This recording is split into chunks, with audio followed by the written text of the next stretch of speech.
Hello friend, good morning everyone. Happy Sunday সবাইকে। দেখো আজকে টিফিন করছি, এটা দলিয়া করব।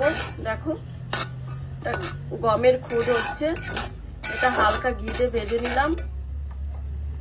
এখন জল দেব, যে ফুটে গেলে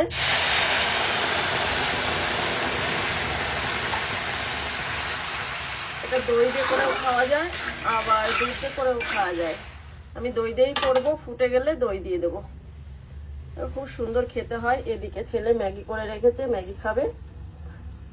আজকে সকালে তেমন কিছু টিফিন করব না, হালকা টিফিন করব। ওকে বাই, ভালো থেকো, সুস্থ থেকো। হ্যাপি সানডে সবাইকে। জয় শ্রী রাধে কৃষ্ণ, হর হর মহাদেব।